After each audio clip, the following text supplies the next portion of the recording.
Hello, BookTube, and welcome back to the Library Tour of Doom. This is an event where Lord Ganesha and I are taking you through not only all the books that I currently have on my shelves, but all my ebooks and all the books that I ever have had. A tour through my book journal with covers to show you and talk about. One book at a time, not one shelf at a time, not one bookcase at a time, not one theme at a time, but one book at a time. So it's a lot of books. It's going to take us a long time to do. Lord Ganesha, I was going to say he rewards the faithful, but it's more accurate to say he promises to reward the faithful. He doesn't actually do that much rewarding, but one way or another. We're going to go through it book by book, and today's book is a romance novel, and it's a Regency romance novel. But it is not a Signet Regency romance novel. Once upon a time, about 30 years ago, for about 15 or 20 years, Signet brought out 4 Regency romance novels a month. I used to get them. I used to see them change their ranks at the bookstore. The bookstores couldn't keep them, of course, so they'd be up to their eyeballs in them. But every month they got new Regency romances, and I, at the time, was ignoring them, scoffing them. Then I started reading romance novels, and I read widely Vikings, Apache warriors, which don't get featured in romances anymore, Vikings, and also the prevalent Regency historicals. And I find myself drifting back to those old Signet Regency romance novels because they're so good. Most of them are just so good. And they weren't the only ones who did it. Other publishers also did did Regency romance novels, and the one we're doing today is not a Signet Regency romance. It's a Zebra Regency romance. This is called A Noble Mistress, and it's by Janice Layden. And after a while, you get so that you can spot the cover design right away. Even if you didn't see the name of the publisher, you could still spot. You could know right away. Also, this is much bigger, twice the size of the typical Signet Regency romance. I don't know if I have those. Yeah, I wonder if I have those nearby. See, this is what I'm talking about. This is a Signet Regency romance, and it is half the size, and there tends to be a vibe about the cover that is different, even when, as in this case, the illustrator is the same. And I love them, and I don't so much dislike any of the others. Zebra romance, Regency romances are just fine by me. If I haven't read them, they're just fine by me. I kick myself at a missed opportunity. Years ago, I went to the 5 Colleges book sale up in Vermont with Mark Richardson. A big used book extravaganza where dealers come from all over and fill a high school on a weekend with tables full of used books. Every classroom, every auditorium, every hallway, everywhere, completely filled with used books of all descriptions, most of them for extremely reasonable prices. And Mark praised it to me, said, this is the thing you're going to want to do. We're going to have to get up early. We're going to have to wait in a long line, but you're going to think it's worth it. And I privately thought, oh, he's exaggerating. And he was telling it dead on. It was an unbelievable experience. One that probably, given the givens, will never be duplicated again. So, but when I was there, tucked in the corner of one of the big rooms,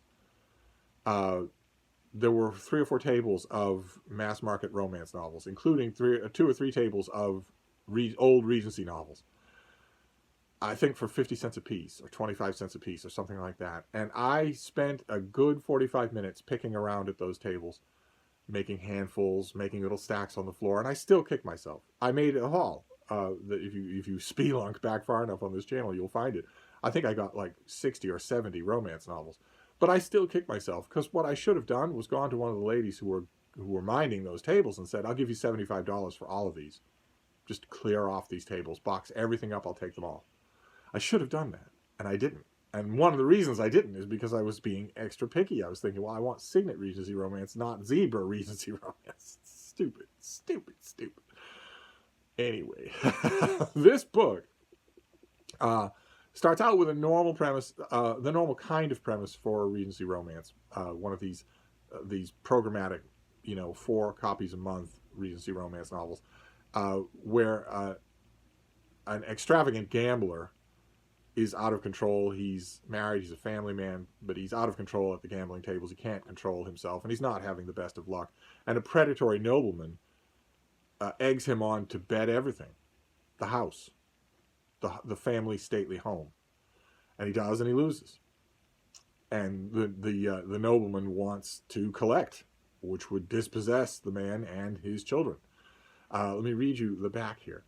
Maria Landon has always been singularly practical. So when her father lost the family estate over a game of piquet at White's, she did not hesitate to pay a visit to the winner, the notorious Viscount Roan.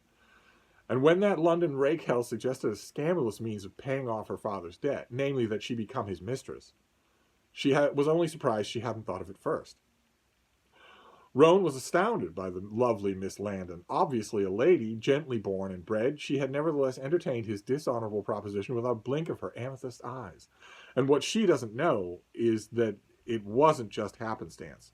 He is nursing a long-standing grudge against her family for a perceived crime against his family. Experienced readers of these kinds of Regency romances are going to know a few things from the beginning of this story.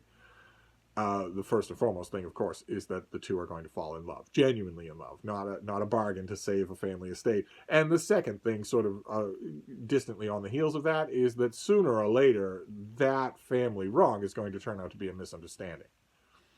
But the original interview is pretty good. It's pretty well done. Let's see here. This is from that interview.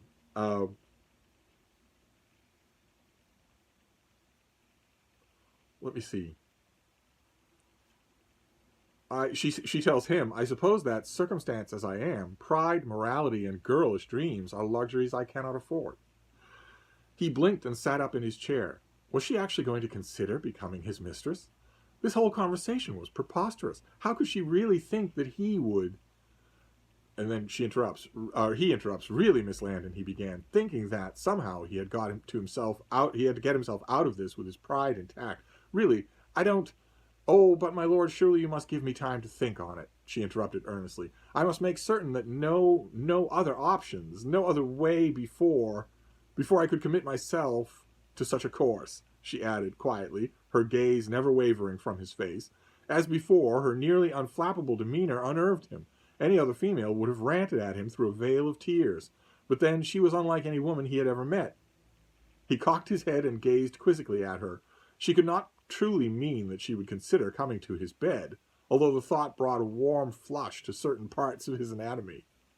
But no, this seeming to weigh the options must simply be a ploy to gain time beyond the fortnight he'd promised her father. That must be it, for of course she had no intention. Or did she? My God, he thought, what would he do if she said yes? And, now that he thought on it, what would he do if she said no? And sparks fly from there, as you can expect in a romance like this, and it's all very well done. You don't notice the extra length at all. I didn't. I loved it. The one thing that kind of surprised me and pleased me is that in addition to all of those fake romantic fireworks, the novel actually veers off at a few points to examine social issues of the era that connect to both her family and his distantly, but still. Social unrest in the north of England was a very, very real thing. It would culminate just shortly after the time period of this novel in the Peterloo Massacre. And you don't expect to find that in these books at all. Not that they're all historically inaccurate. A lot of them aren't. A lot of the writers of these books put a lot of time and effort into making sure that although their plots were trifles, everything was set right. Nothing would glare out at you except for the rather obvious setup of the social stuff at all. You can't really have the equivalent of modern day sexual tension if you're making a scrupulously accurate Regency romance about fine, upstanding people. And that is one of the requisites of these Regency romances, that it has to be fine, upstanding people. It has to be property people. But one way or another, I was not expecting that political stuff to enter in here, and it does, and it's well done. So I'm not saying that there will be deep political relevance in all of the romance novels that we deal with in the Library Tour of Doom, because keep in mind, among all the other books we have to deal with, we have several thousand romance novels to deal with. I won't bunch them up to the best of my ability. I don't want to shock you in any way into insensibility, but nevertheless, there's a lot of that ground to cover too.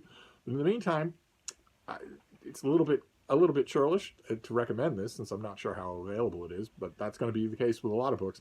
I mainly just wanted to sing its praises. I really liked it. So there you go. That's your library tour for today. I'm going to try to keep these up on a daily basis, even on days when I feel crappy enough so that I don't want to make any other videos. And I'm also going to try to resist the urge for these videos to get longer and longer. It's just an absolute endemic thing about this channel. I can't seem to make short videos, but I'm going to try to keep these videos relatively short. I'd like to shoot for 6 or 7 minutes each. We'll see. In the meantime, I'm going to wrap this up, but I'll be back. Thank you, BookTube.